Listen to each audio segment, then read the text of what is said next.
What is the most effective psychological trick you use? Before we start, don't forget to subscribe to the channel so you don't miss the next videos. I wish you a pleasant viewing experience.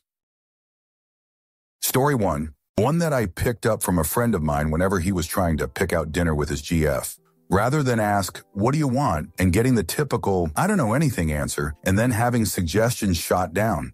Start with, "What do you not want?" Used it a few times in some of my relationships, and it's the godsend question. Story 2. I work front desk in a medical office. Patients dislike updating their paperwork.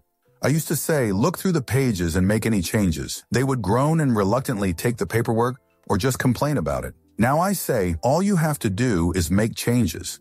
Saying it that way makes them think it's not much to do, and they take the clipboard without complaint. It's the little things that make life at my office easier. Story 3.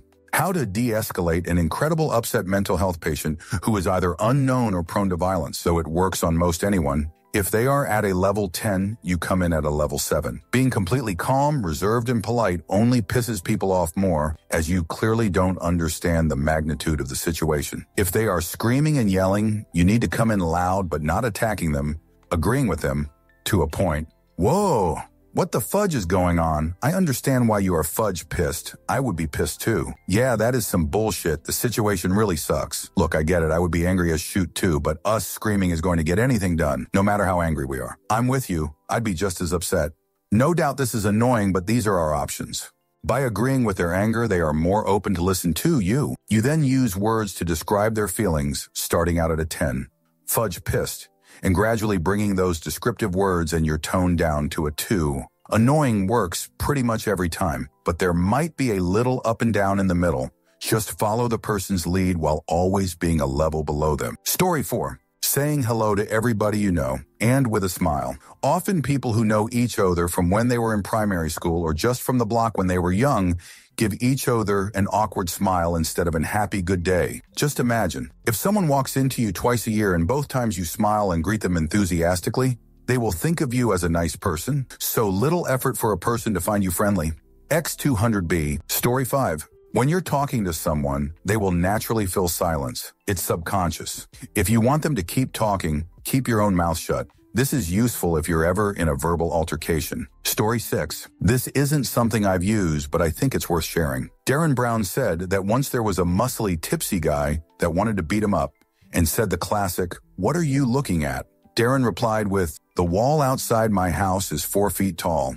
The idea is that it puts the aggravated person on the back foot and takes them out of that adrenaline-filled state. Anyways, he sat down and the guy started crying to him about his GF. He is Darren Brown, though, so I wouldn't recommend this to everyone. Answer. Years ago, I had a homeless gentleman come right up to me while I was doing field work. Orange jacket, measuring stuff. He came right up to my face, almost touching, horrendous breath, starting at me with eyes wide open and said, "Don't you ever threaten my life again?"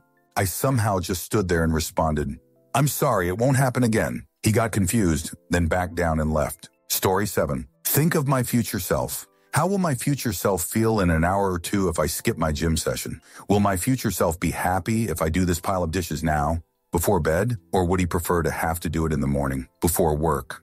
I have a 3-month deadline on this project. Will my future self appreciate my current self taking the first 3 or 4 weeks easy, or will he be really pissed off? Essentially delayed gratification. Pretty much all the bad stuff gives us instant gratification, while all the good stuff has delayed gratification. I always try to remember that. If I have to wait to reap the rewards, then it's probably the best option. Answer. Future self can be a good friend back to you too. My favorite is when I'm feeling fat or wrinkly. Remember 30-year-old self looking kindly back on 20-year-old self? I can't believe she thought she was fat imperfect. She was so healthy and beautiful. Poor kid, I wish I could make her understand ads and adult content and the young female psyche are a cruel combination. Remember 40-year-old self looking back at 30? Maybe you don't, but you get the idea. Well, check in with 60-year-old self, and she'll remind you, you look fine. Great even. Borrow her grandmotherly kindness and love yourself with it now. Story 8. I use this technique at university where I couldn't stand the thought of having to answer questions in front of a group of people. So if you find yourself in a group situation where someone, a leader, tutor, manager, etc., is asking questions that must be answered, and you want to avoid being picked so that you don't have to talk, Then here is my tip. If the person locks eyes on you as they ask the question, then just as they are about get to the end of their question, you break eye contact and look towards another person in the room and hold it. Their attention is diverted to that other person just as the question ends, and the person they are now looking at feels compelled to answer. If, however, the person starts asking the question while looking at someone else, then look at that other person and hold it so you can't get suckered. Use it sparingly, because if you do it enough on the same person, they will be onto you. Story 9. IDK if this is an actual thing or not, or maybe just distractions. But when I do something annoying or bothersome to my husband and he goes quiet, I wait a few minutes and then I ask him a seemingly innocent question, usually on the subject of how certain parts of a car works or something mechanical. This gets him talking about the car thing, and he rambles for like 5 minutes and then bam, he's happy again and not quietly brooding. I'll never tell him I do that because I'm afraid it won't work anymore if he knows about it. It's foolproof though. It works every single time, no matter how bothered he is. Story 10.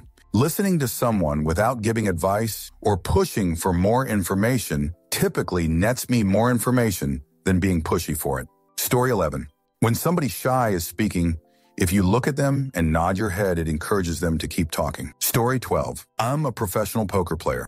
When I am in a pot with one other player, I often try to make them laugh when they are thinking about what to do. If you can get them to laugh, it sets them in a mood where they are unlikely to bluff. I talk a lot in general. It's very common to make jokes at the table, even in hands. Story 13. Music. Putting headphones in and playing the music that I know it'd want to hear if I was in the mood that I want to be in shifts me over to that mentally and really helps when I need to calm down or when I need to feel happier. Story 14. When you are standing in a group and somebody tells a joke or something funny happens, people tend to look towards the person they like the most while laughing. Story 15. My wife calls this the simplest, most manipulative thing I do. Whenever I bump into an acquaintance, meaning not friend, just a person I know, I of course say hi, and the conversation goes like this. Me. Hey, how are you, name? You look good. Them. Laugh. Thank you. Am good. How are you? Me. Am great. Am on the way to wherever I am going to at the time, and I tell them why too. So what are you doing here? Them. Go into same detail to tell me where they're going and why me. All right, well, I won't keep you up any longer than I have. Have a good day, name. It leaves people feeling good, takes away the awkwardness of cutting a convo short, and it makes them want to leave. Story 16. If someone says they have the hiccups, ask them to prove it. 9-10 times their hiccups will disappear. Having to summon a hiccup in order to demonstrate will trick your diaphragm into just not hiccuping. I've been able to twist it around on myself with some success as well, but it takes practice. You realize you have hiccups, then try to hiccup. Actively try to make yourself do another one. It'll stop. Story 17. Anyone here reading through the posts for the sake of using them in the future, but an hour later you forget everything you've just read? Story 18. I work with a bunch of idiot lawyers, and I use the phrase, you're correct all the time. Even if it's one teeny tiny thing they're correct about, it makes them feel smart and they instantly soften. It also keeps them listening because they're hoping more flattery will come down the pike evil cackle. Answer. I speak at conferences all over the world, and a lot of the speakers use this in their QA. If there's a particularly hard question to answer, they always start with what a great question, etc., etc. Generally speaking, the asker is so pleased that their question got praised by the speaker in front of all those people that they are less critical of and pay less attention to the actual answer. Story 19. Thanking someone for a trait you want from them. Instead of telling a customer you're sorry for their wait, tell them thank you for your patience or understanding. Works wonders. Story 20. My youngest 4 got into the why phase a little while back. Read an article that said the best way to get them to stop was to ask them, I'm not sure, what do you think? It is a godsend. They answer their own question. You provide some feedback. Sounds good to me. And they immediately move on. Fudge, awesome. Answer, yep, works like a charm. My daughter is very into this right now. It drives me insane. After a huge bout of questions the other day, she actually said, Daddy, why do I keep asking why? I just stared at her and tried not to burst into huge racking sobs of tears. Edit, thank you for the silver. As a bit of background, my daughter is lovely. We try very hard to coach and teach her as much about the world as she can understand, but she does not stop talking, ever. From the second she kicks our bedroom door open at 6 in the morning until we wrestle her into bed at night. It's a never-ending stream of consciousness that includes questions and an endless narration of what she is doing, has done, hopes to do, and wants us to do. Immediately. She is a walking filibuster that is obsessed with unicorns. I haven't slept past 6:30 in 4 years. Please help me. Edit 2. Thank you for the gold. I'm not going to tell my daughter. I'll never hear the end of it. Story 21.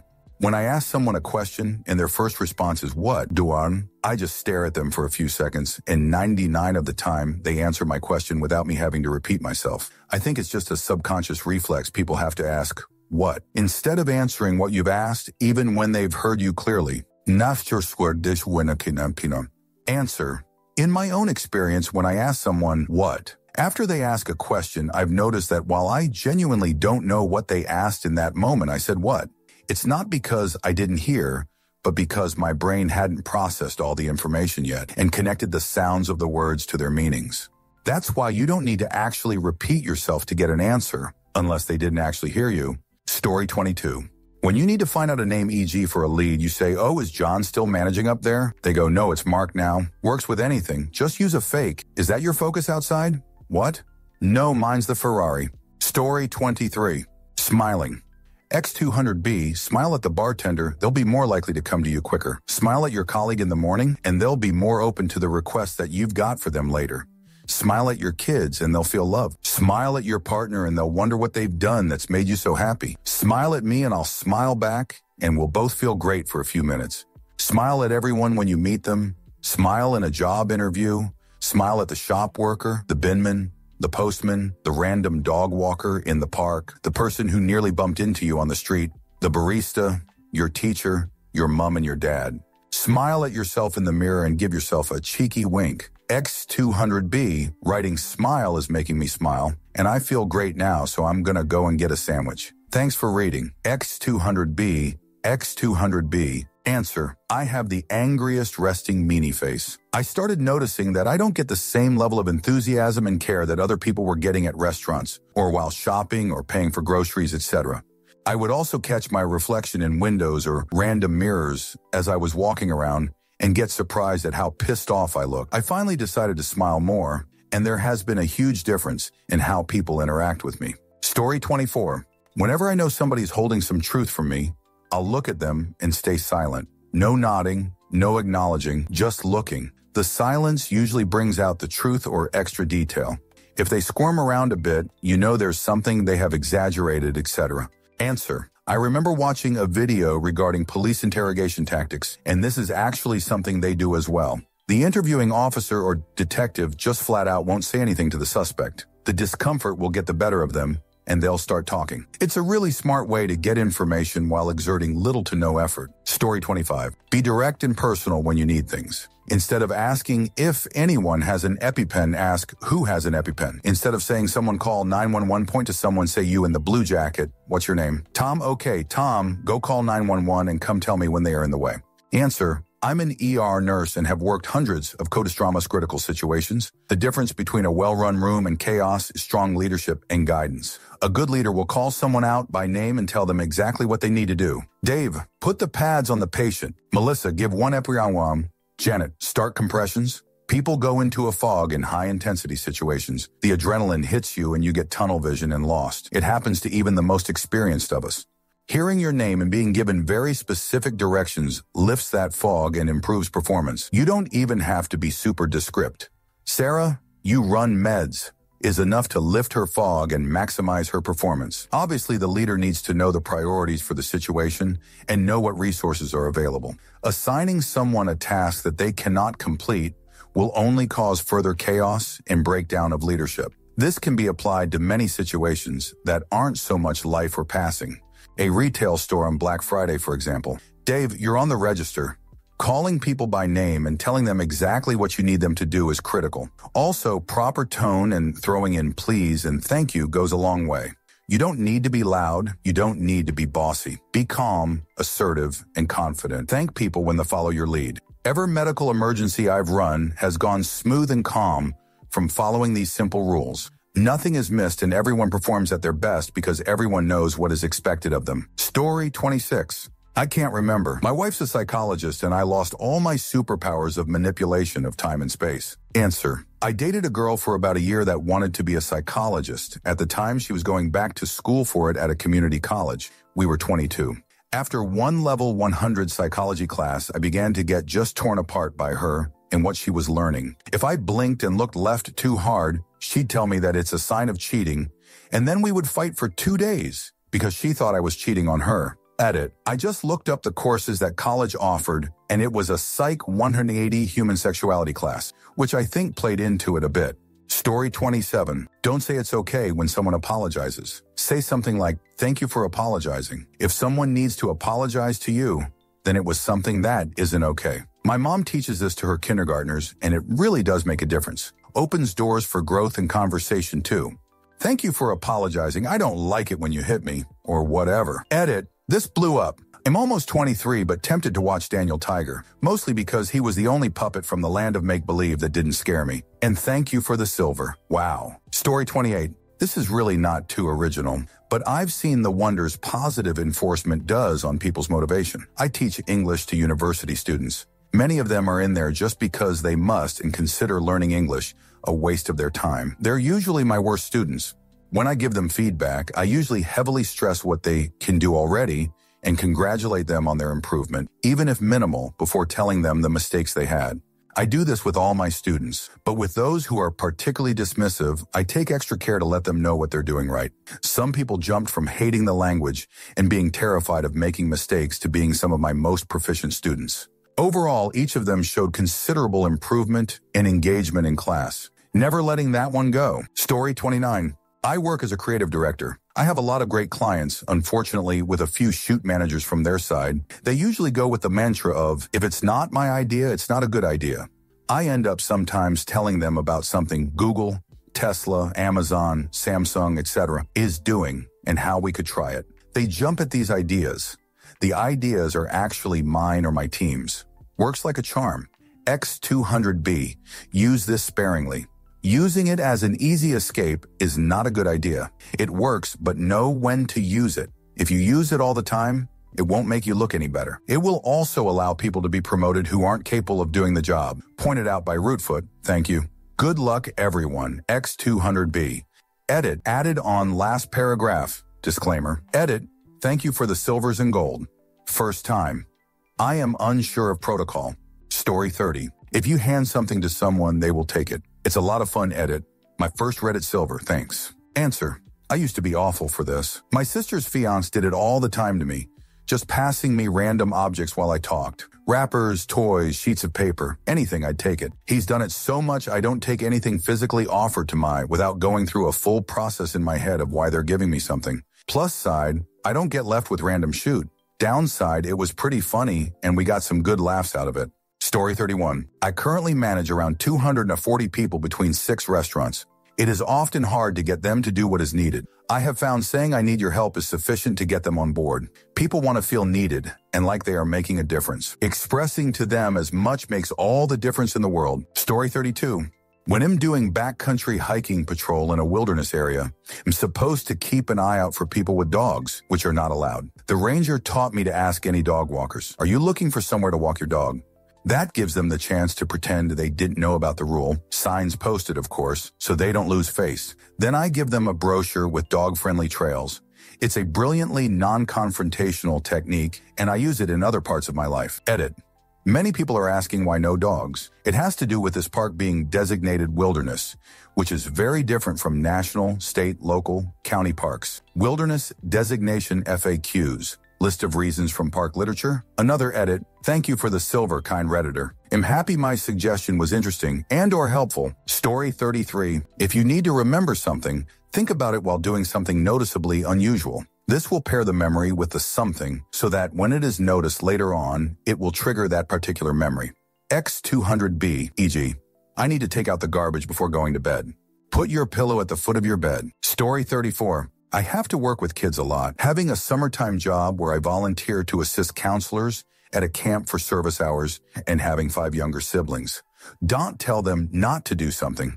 If I told you don't think about unicorns, you'll immediately think about unicorns for the split second I say it. If I instead said, Think about turtles. You'll think about turtles for at least that split second I said it. Don't tell a kid not to something. Rather tell them to do something else. Instead of don't hit your sister, say let's play a nice game with your sister. That way you don't put the idea into their mind that you don't want them doing it, which in their childish manner fuels the fire to do it more. Answer: I had heard something similar to this based on a parent's experience with their little kid picking up cigarette butts on the ground while out for a walk. Kids supposedly have a hard time understanding the concept of not doing something. So if the parent said don't pick up that cigarette butt, the child would only be able to picture picking up the cigarette butt. So the parent would say, step on the cigarette butt instead, which was a positive behavior the kid could follow through on. Story 35. A few of my favorites. If you look happy to see someone every time you see them, they will eventually be happy to see you. Be nice. Even to mean people. It's kind of fun to see someone initially angry soften when you don't give in to anger. Don't insult people. Tell them how you wish they'd behave. For example, someone is obviously rude. Just say you really like when they are nice to you. They can't really call you out on it and possibly make them realize their behavior. Now on a ask big, knowing it will be dismissed, then ask for the thing you really want. There's a real term for it.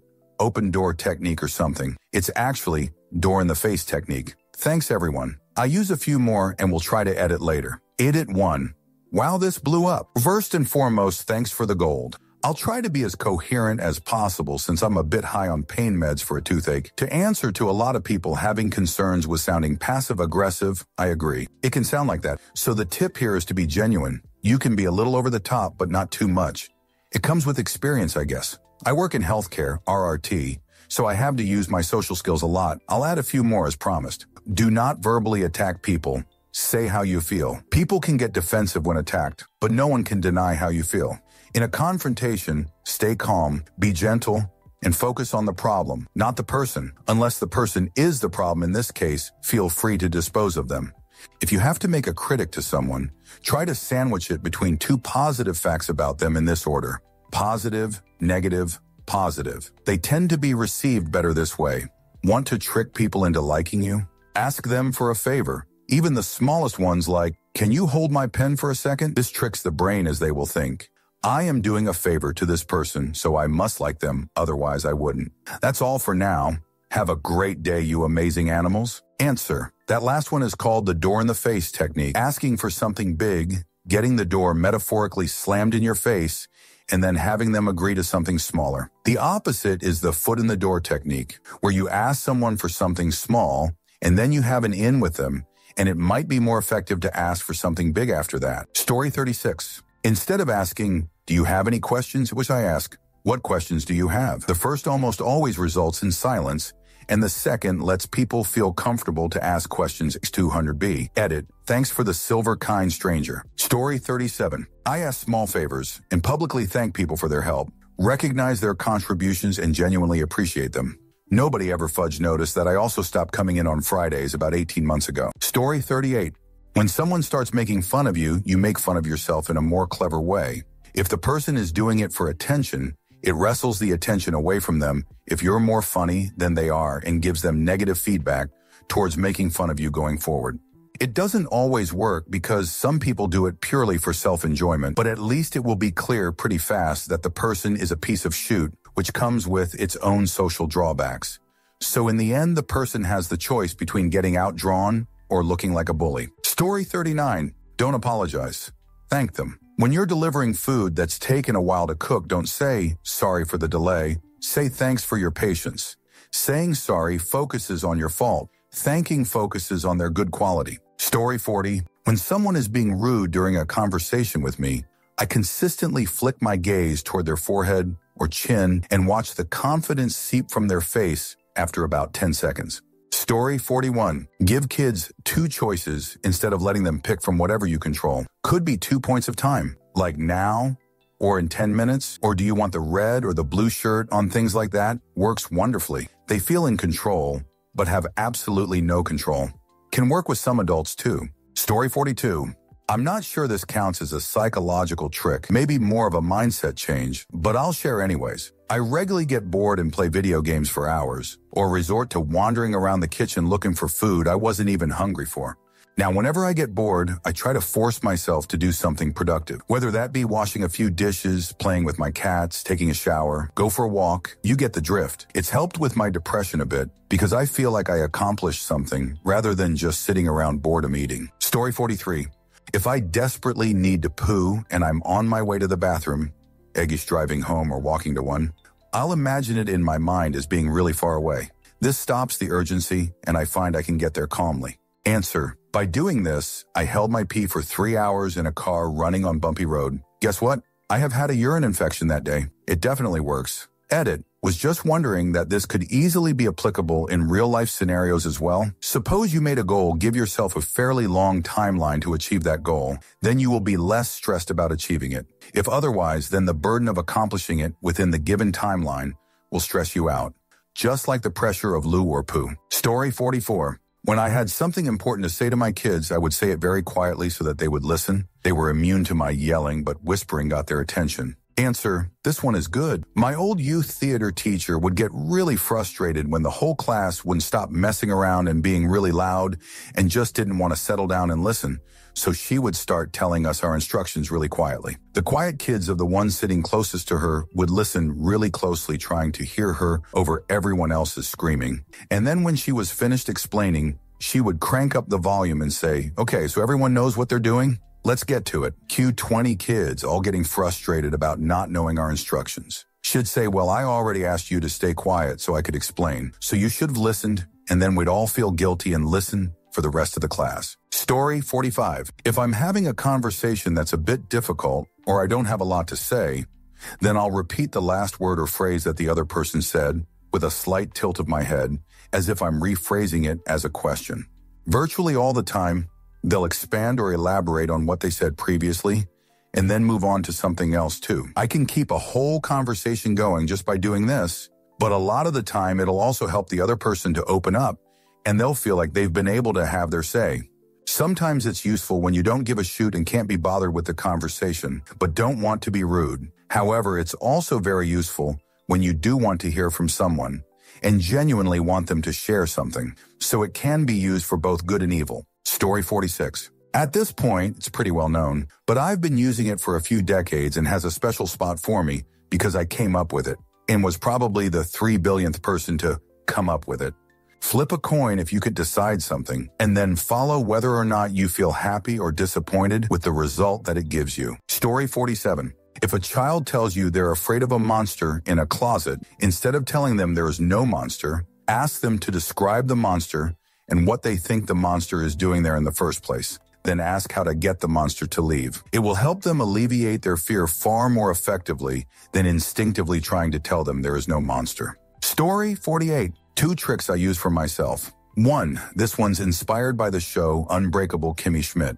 Basically, if I have a difficult task, I tell myself to just try really hard for 30 seconds. 30 seconds isn't much after all. I can literally hold my breath many times longer. Once that 30 seconds is up, I reset and tell myself to try really hard for another 30 seconds. I mean, it's just 30 seconds. 2. Another thing that helps when I have a long task is to visualize myself being already done with the task and pretending that what I'm experiencing is just my future self reminiscing. It's kind of trippy. Reminds me of the movie Arrival. Story 49. When writing a Reddit comment or even a normal comment, do not write it in big unstructured paragraphs. Always break it down into tiny paragraphs. It will psychologically be a less of a hassle to read, and people would go through it rather than not. Also, always use a TLDR. Story 50. I grab the barf bag on the airplane whenever some is hogging the armrest or to chatty. Works every time. Story 51. I work in an office. When people stop by my desk and refuse to leave me alone, I will get up and refill my water bottle while they are talking to me. Instead of walking back to my desk, I walk them to theirs. They instinctively will sit down. Then I just sever the convo and get back to work. Edit. Holy shoot, this blew up. Thanks for the gold and silver kind internet peoples. Answer. I did this with overly chatty customers at work when we were busy, except I would lead them to the register. More often than not, they would get in line or at least end the conversation with me because they forgot to get something. Similar with phones. If I had a customer going on for way too long, I would ask if I could place them on a brief hold. By the time I got back on, they'd usually wrap up. Story 52. I stopped apologizing for things that I didn't have control over and stopped saying thank you for things that don't need gratitude. It makes for much stronger and more empowered conversation without coming across as a jerk. Story 53. I have chronic pain and interact with a lot of medical offices and staffs. I'm pretty sure this would work for most people. If I need someone to go above and beyond, but it's still in their control to help me, I usually say something like, "Hi, this is X. I'm a patient of Dr. Y. She asked me to do Z, and I could really use your help. It's probably below your pay grade, but could you help me? Last minute or difficult request?" I don't know when I stumbled into that wording, but when you treat people like they're important and knowledgeable, they often over-deliver. Story 54. When I want someone to like me more, I'll ask them to do me a small favor. Psychologically, people will often convince themselves that they like you as a way to justify their investment in a favor or the expenditure of energy in your behalf. Story 55. Have a toxic person you need to try and get through to without calling them out directly and risk bearing the brunt of their meltdown. Tell a story about how some annoying idiot behaves in a certain manner, citing the toxic person's behavior here, and how frustrating, pathetic, lame, etc. it is. The toxic person's ego will take over, and they will tone down that behavior. Works like a charm. Also, it's safe because they're narcissists and couldn't fathom that their behavior is frustrating, so they won't make the link and figure out what you're doing. Story 56. I psychologically trick myself into thinking my problems aren't that severe by simply avoiding them. It's been working for years. Story 57. This is dumb and shouldn't work, but I'm a bartender, and if I ask someone if they want another drink and nod my head at the same time, most people are inclined to do it. Story 58. If I am panicking or close to it, I think I'm panicking. That won't help. If I'm procrastinating, I think I'm procrastinating, and it helps me stop. Basically, by telling myself how I'm behaving, I can get a handle on the behavior. Story 59. This could be considered me helping other people out, but I found this trick when making the tea and coffee round in my work. Lots of people in my office have disgusting amounts of sugar in their hot drinks, like 4 to 6 teaspoons. So I've started to make these people's drinks in red cups because people associate the color red with sweetness and reducing the amount of sugar in their drinks to like 1 or 2. They haven't noticed yet, and I usually make the rounds because apparently I make a good cup of tea or coffee. It's not evil and has no benefit really to me. I just like the fact I can trick people's sweet tooth. Fudge you sugar. Story 60. This will get buried, but when I quit smoking, I left 1 cigarette in a pack in my car. I called it my last cigarette. I never told myself I was quitting. I was going to save my last one for when I really wanted it. I was a pack a day for 10 years and am 4 months smoke-free this month. I still haven't quit. I'm just saving my last one. Story 61. If I think someone is wrong or I want to directly confront them, I only ask questions. If someone is being a jerk and I say, "You're being a jerk," I'm just arming their mental defenses against me. It's much more effective to act as curious as possible and be seen as someone trying to understand them. Say someone cracks a mean joke, but it's not like you're going to be lifting anything with those arms. For example, you're much better off with, "Why did you say that specifically?" Immediately, instead of being guarded against a judgment, they are going to assess their behavior, understand they were being a jerk, and it keeps you off their mental targeting system. Even if they ask something like, "Why do you care?" you can just say, "I'm just curious. I just don't know why you said that." If you want someone to think the answer to their social math is 48 and you start screaming, "It's 48, they will just raise the mental walls. If they think you're trying to get them to think 48, whether it's right or wrong, the fact they're being told to makes them resistant. It's infinitely more effective to be along the lines of, "I don't understand your math. How did you get this answer? What's this times that? That doesn't add up to me. I thought it was this other number.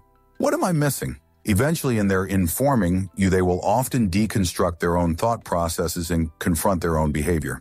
If I ever want to directly confront someone, I do it this way. I've dealt with downright infuriated people who are looking for a reason to turn things physical with me, but can't justify hitting me for just being aloof and trying to understand them. Don't supply the ammunition that they shoot you with. Be kind, curious, without overt judgment, and willing to disengage if they express they don't want to interact. This is them backing down from you. Don't aggress them further, or you're going to give them enough justification against you. If you want to be untouchable but not passive, it's done through to control of others' perception. They can't act against you if they can't see you as an enemy. Lots of men put on airs of "don't fudge with me," but the air of "you can't even imagine fudge with me" is a lot more powerful and yields much greater social results. Obviously, this technique isn't gender exclusive. I just find more men to project that insecure air of, don't fudge with me. If you're condescending, you're giving them ammunition. If you're overly aggressive after they've opted out of continuing, you're giving them ammunition. If you're curious, respectful, and genuine to those who you've targeted to approach about something you don't like that they are doing, you're unfuckwithable. Literally my favorite psych trick, and enjoying the satisfaction of directly confronting someone belligerent with the right line of questioning and having them be the ones to disengage or even thank me for the conversation is so satisfying. They get fresh, self-generated insights. I get better at confrontation. Win-win. Final note, don't ask obviously leading or hostile questions. Why are you being a jerk? Why don't you think before you act? Why do you talk over other people? These condescends will get you on their mental targeting system. The whole concept is, I don't understand this. Can you explain it to me? Then watch them crumble under the weight of their own understanding. X200B, Story 62. If you're looking for an answer to something on the internet, don't form it as a question. Do it as an ill-informed response. Example, don't ask, what does 22 equal? No one will bother to respond. Instead, say with confidence that 225. You'll get hundreds of comments correcting you. The highest upvote, likely the best answer. Story 63. Tell me about your day. Instead of, how was your day? I do it when I really want to chat with a person and not get the usual, it's been okay, then nothing out of them after that. Heard it on Reddit a while back, and I am amazed at how well it works. You get some info out of the person that you can maybe relate to or help with or share similar idea stories. Story 64. Saying thanks instead of please. We got taught this in teachers' college. For example, put your phone away, please. Makes it sound like they have a choice or you are waiting for a reply. Put your phone away. Thanks. Makes it sound like they don't have a choice. And you have already finished the conversation, so they are less likely to answer back. Story 65. My SO suffers from OCD, so I've learned to accommodate that, especially when we plan trips away from home. Did we lock the door? Yes, remember I did jazz hands in a circle after? Did we turn the stove off? Yup, you watched me sing Twinkle Twinkle Little Star while I did it. Doing something really unusual to help trigger a memory for something you do regularly helps them calm down and not obsess over that thing. Helps you be more confident, assuring them you did the thing. Pro tip, don't use this often or the memory tricks won't be as helpful. Save it for when you know you'll need it. Story 66. Whenever I'm walking through a crowd, I always look at my destination while being aware of my peripherals. Most people will pick up on your body language and avoid running into you. Just don't forget to keep an eye out for rude people who will run right into you because they were too busy oogling their phone screens. Story 67. When I first meet people, I tell stories that involve other people talking to me or that involve an inner monologue. That way I can repeat my name in the story, as the other person has already likely forgotten it. This spares them the embarrassment of having to ask my name again. Story 68.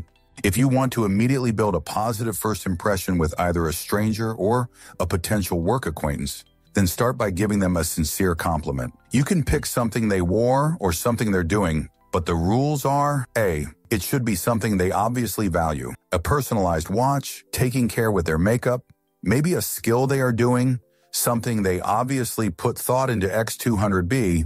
B, it should be a sincere compliment. People can tell when you're telling them their crazy hat looks good when you think it's over the top. X200B. C, it should be specific and preferably relate to their character or values. Stranger. Hey, I really like that t-shirt you're wearing. That graphic is so interesting. Colleague. Hey, thanks so much for that presentation. I really enjoyed learning about X200BD. You should have an open-ended follow-up that invites them to talk about themselves. Stranger. Isn't that graphic from that new TV show? I haven't seen it yet. Colleague. Could you tell me a bit more about how topic relates to some bullshit you thought of? X200B?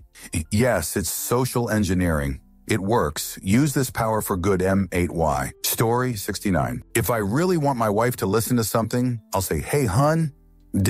Never mind. Not important. Story 70. Making people think that you need them is always better than asking them to simply do something for you. I.e., instead of saying, can you do this for me? You should say, listen, I need you help. I can't do this. Makes people feel good about themselves and even like you on a deeper level. Story 71. I learned this at work since I'm in a tight F500 environment. When you don't want to be questioned and your sentence with right, but be sure to avoid upspeak and it will come off not only confidence, but incredibly persuasive. Story 72. Agree with someone when they expect you to disagree, even if you don't mean it. Then you act like the idea sucks, and you're coming to an epiphany. Story 73, how to get a room of people to quiet down before you give a speech lecture. Use this trick when you are trying to get an entire crowd to stop talking and pay attention. 1. Stand confidently at the front of the room, not at the podium, holding nothing in your hands. 2. Look like you are ready to begin.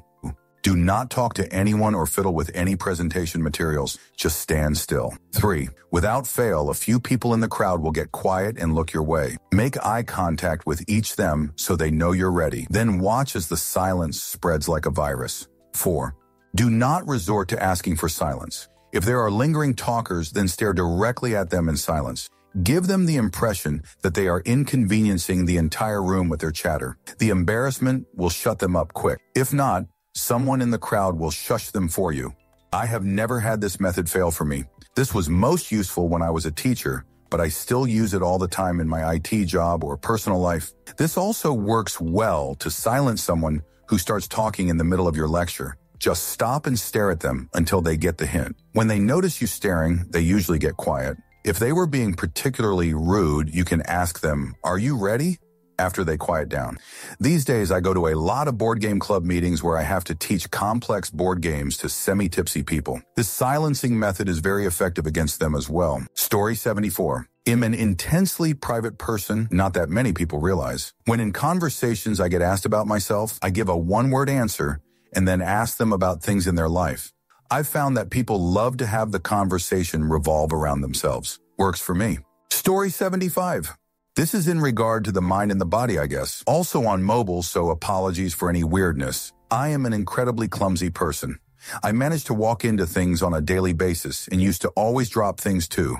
Knocking glasses off of tables was almost a daily occurrence. I wanted to try and fix this, so I ran through a lot of solutions before I settled on one. It was actually really simple, and it totally changed my perspective on things. In the event of knocking something over or dropping it, I thought, if that happens, don't think, act. As in, don't even process what's going on. Physically move to ensure you save whatever it is you dropped. And it actually worked. I have genuinely managed to catch empty glasses after I knock them off the table because I don't allow myself to think, but instead just allow my body to act. I've saved coins going down drains by stepping on them before my brain registers what's going on, and have even caught things like hats and wallets that people drop in public before they even hit the ground. I was honestly in disbelief, not only at the fact it worked, but because it seemed like such a simple solution. Takes a bit of getting used to, but it's so awesome. Story 76. Reverse psychology, my man. I'm middle school. When 2 Girls, 1 Cup came out, I was the first one to have watched it. I wanted to tell people so badly, but wanted to preserve my innocent and wholesome image, just because. So I walked to class the next day and told my friend, "I've heard about 2 Girls, 1 Cup. Don't watch it, it's disgusting." And that's how this whole school from a remote country knows in the span of a day. Tried this trick several more times in things I want someone to watch or know, but don't want to be seen as too pushy or seen as a pervy girl, ranging from cyst-popping videos to tentacle porns. Could have used my trick for something better for humanity, but oh well. Story 77. Forward, effective doesn't necessarily mean useful, but I'm proud of this nonetheless. I work professionally as an animal trainer for wildlife shows, etc., and do little conditioning experiments on my family and coworkers. My favorite was when I trained my sister to shake a few years ago. We were sitting in the backseat of a car on a long road trip, and I put my hand on the empty seat between us with the palm facing upward. Nothing too weird, and I just did it mid-conversation so as not to draw attention to myself. After a while, her hand would inevitably brush mine, at which point I'd give her a compliment. Rinse and repeat slowly over time, constantly changing the reinforcer so she doesn't catch on. Sometimes it was a compliment, sometimes it was a lolly, sometimes I'd just pitch the idea of a shopping trip, etc., shaping the behavior from a light touch to a touch on the palm specifically to a flat hand on mine. Always in a high distraction environment, car trips were good because I could direct her conscious attention out the window. It got to the point that she'd instantly, subconsciously put her hand on mine as soon as it was subtly offered. She eventually caught on and would have to try to actively stop herself, often snatching her hand away abruptly. It's been 4 years, and to this day, if I put my hand out, she'll instinctively go to touch it, no matter the scenario. Story 78. I have a coworker who is an excessive talker. She has a heart of gold and means no harm whatsoever, but I don't have time to listen to her stream of consciousness every day. Anytime she comes into my office to chat, I give her a minute to get the gist out, and then I stand and walk out of my office. She always follows and continues yammering, and we walk right back to her cubicle. Sometimes I'll ditch her in the hallway under a guise of forgetting something at my desk. She hasn't noticed yet that I've been walking her back to her desk for months. Story 79. When my wife is talking to a man about something technical, often he'll talk back to me. When that happens, I turn to face my wife, which forces his attention where it should be. Story 80. If I want someone to do something, I never say please but always use thank you. It makes people obey because you've preempted their obedience by thanking them for it. To disobey your request usually makes them feel childish, so they avoid that. I.e., can you sit down please, Viz? Can you sit down? Thank you. Learned it in a verbal judo course, and it has never failed me. Story 81. If someone has a very different point of view from mine, I will first assure them that they are correct and their perspective is understandable. Example, I used to be like you, and I dislike Brussels sprouts. The taste is pretty intense and can smell a bit foulish. In the second part, I will then introduce my point of view. You can get used to the taste though, especially when you cook it right with a lot of butter and breadcrumbs. Maybe I can try and cook it for you one day and you might like it then. People are a lot more open if you take their perspective first. Doesn't work every time, works often. Story 82. When I am too lazy to go to the gym, I use this one. Basically, I try to convince my mind to do everything step by step. You don't need to go to the gym, just pack the gym back. You don't need to go to the gym, but just get dressed. You don't need to go to the gym, just walk to it, and so on. It sounds really stupid, but somehow it works for me. Story 83. Live-in boyfriend grew up really rich.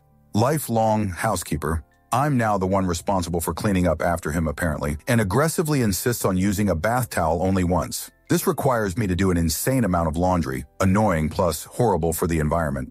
I secretly just put them back in the dryer after he uses it, refold them, and put them back on the shelf. He has no idea he uses the same towel 2-3 times before I wash it.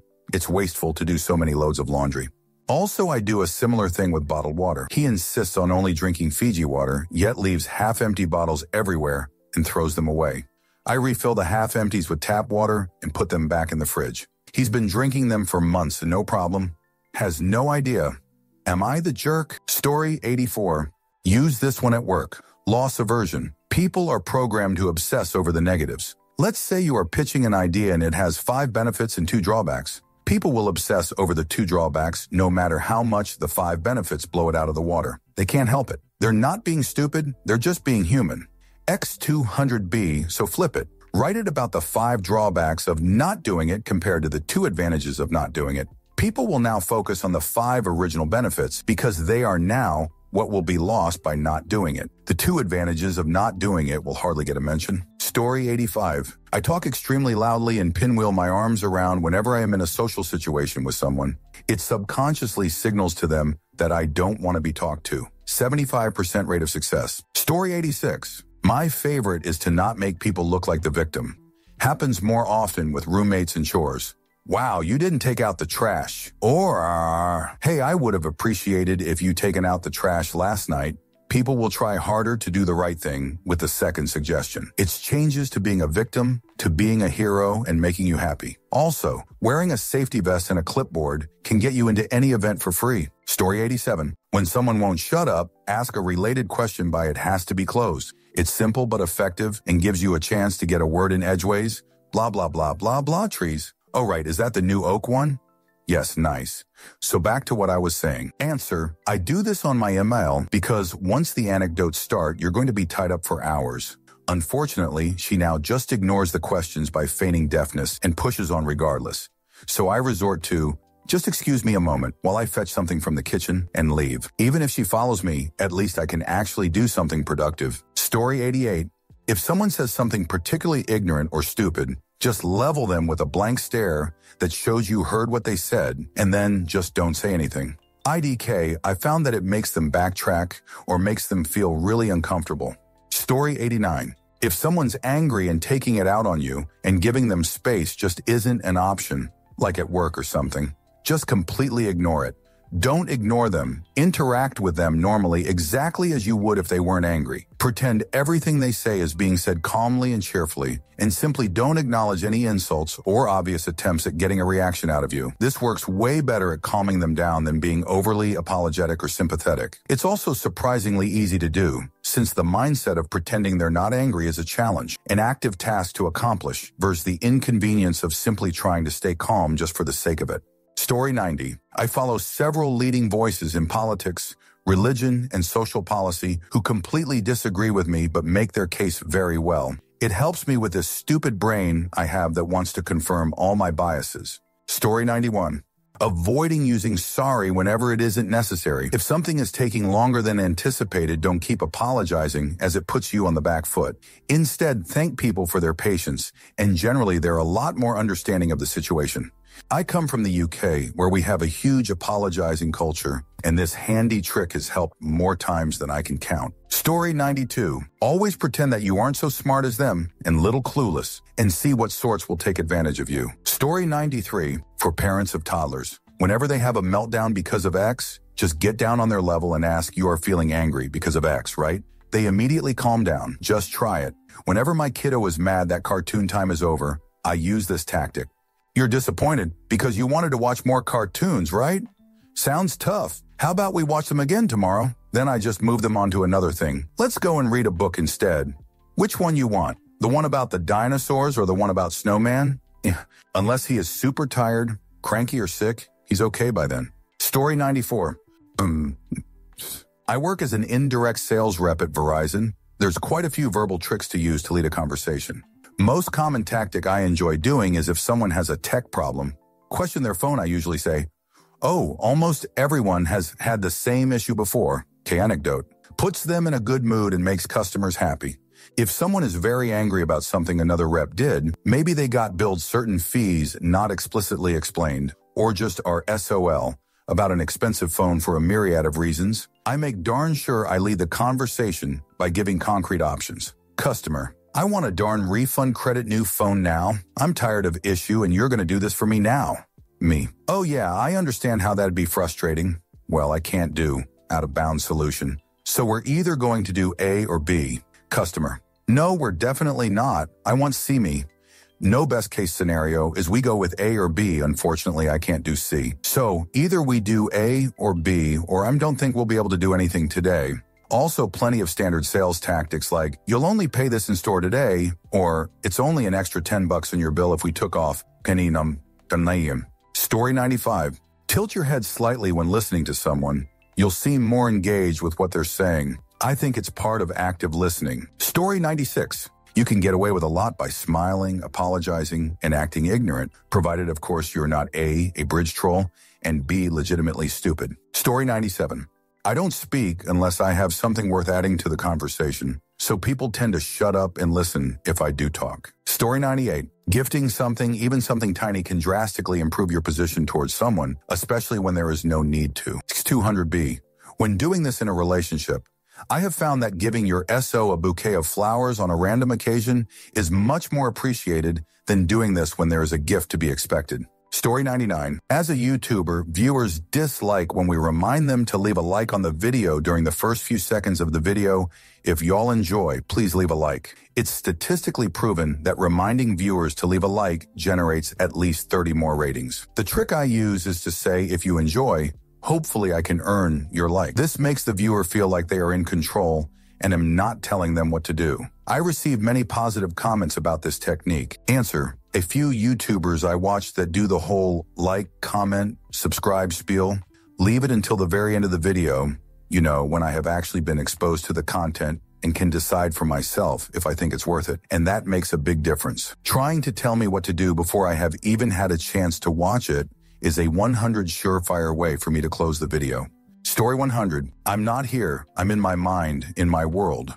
I zone out as much as I can until I'm in autopilot as a mechanism for passing time and not realizing. It's meditation, really, but I go and visit captivating places and train the emulation of senses to provide vividness that keeps me out of reality. It sounds stupid, but it's a great way to eliminate time if you train yourself to leave the present moment. Daydreaming doesn't come close. It would do wonders if you were like stuck waiting for hours somewhere. Create your favorite scenarios and worlds. Populate them. The more world building you do, the more realistic it is. Answer: I don't know if it's the same thing, but whenever I am bored or alone, I do talk to myself by creating hypothetical situations, living in those situations as if by being on the both sides. Both sides mean me as an individual myself. If there is another person in that situation, I'll be him, her as well. Asking question on their behalf, answering them myself. Like, what would I want to do? If I ever get stuck in that situation, it's annoying something since it make you stop living the reality, avoid reality in some cases. Story 101. I distract myself. What, you thought this was all about manipulation? Well, I know myself, and some recurring patterns such as negative thinking must be broken before they spiral out of control. For instance, if I've agreed to do something in a weak moment, such as help sell lottery tickets in a concession stand, Sunday morning comes around with a groan, I immediately change my focus to the cup of hot chocolate I'm having afterwards. The deal's been made, I don't have any particularly good reason to weasel out of it, and yes, it'll be cold, and I have to deal with people. But accepting these facts and jumping right in is an excellent way of handling the uncomfortable. Dwelling on the negative aspects of something is a certain way of ruining any chance of a positive outcome. Story 102. There's no real gain, and I just do it for my own amusement. At supermarket checkouts, I never touch the dividers that separate my purchases from the ones from people in front or behind. The person in front will always put a divider after their things. The person behind will always put one in front of theirs. Story 103.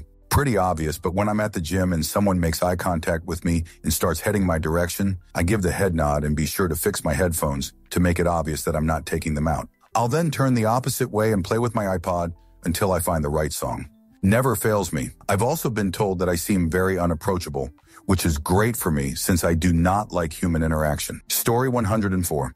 When talking to addicts, regardless of personal experiences, I always say we should try to do whatever thing differently. Even my coworkers who don't identify as alcoholics or addicts have started using it to fantastic results.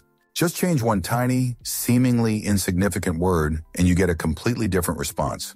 None of that you need to handle this shoot, at least in the beginning. Helps when talking to younger kids about anything too. Story 105. When having a serious talk with one of my kids about something wrong they have done, I will have my say and then go silent. It makes them uncomfortable, and so they tend to fill the silence with talk, and the truth usually comes out then. Story 106. When someone comes to me with a problem, always work as a team. Okay, I'm sure we can work this out together. Ask leading questions and get them to work it out themselves.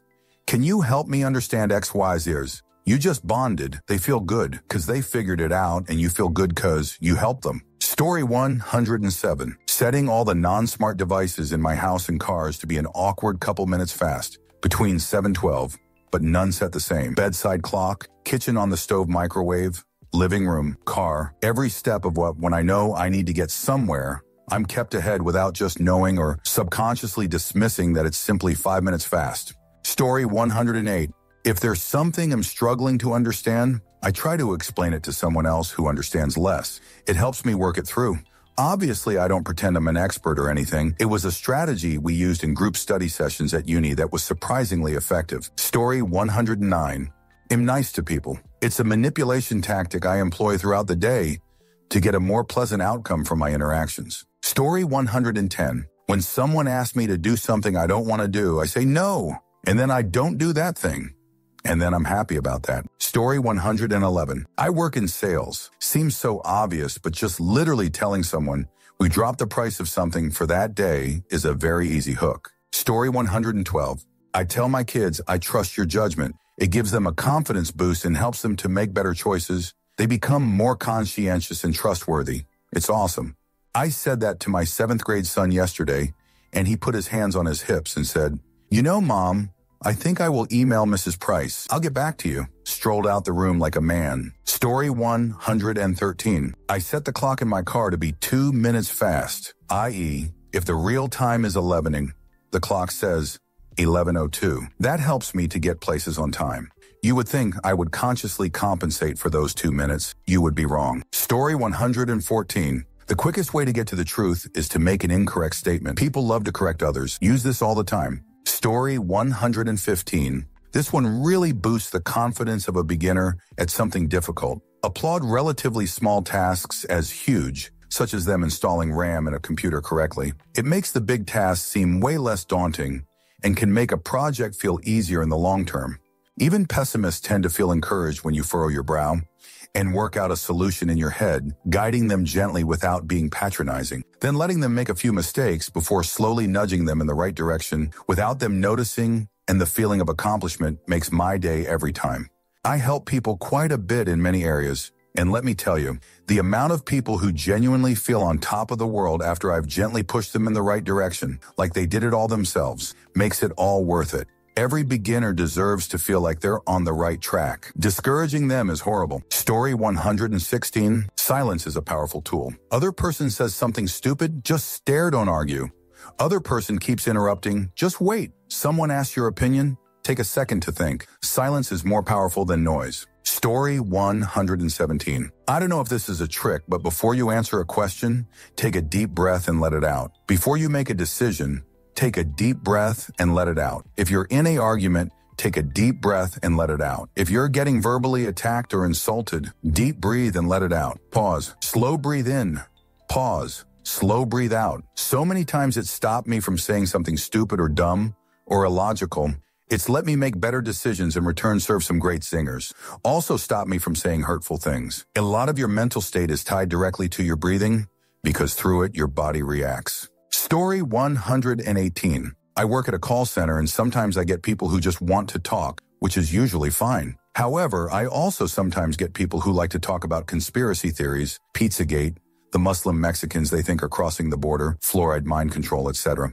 I had tried for weeks to get off the phone with different lines. I'm sorry, can I get you anything else? Well, give, insert pet name, some love for me, but nothing worked well. Then I realized that I was making the call about me. These people are selfish and lonely. So I tried, oh wow, I've taken up a lot of your time. I'm so sorry. Let me get off here and let you get back to your day. Works every time. It's their call and their time. Story 119. When someone tells me their problems and I don't really have much advice, I essentially just say, so you feel like, and just reword what they've just said.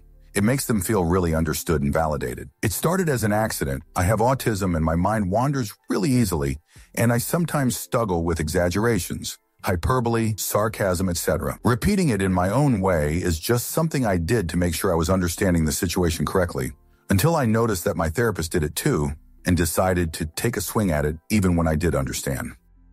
Thank you for watching the video all the way to the end. If you'd like to see more content like this, you might be interested to know that I've created another channel with a similar theme, especially for those of you who enjoy what I do. I'll leave a link in the description, and I hope to see you there. Take care.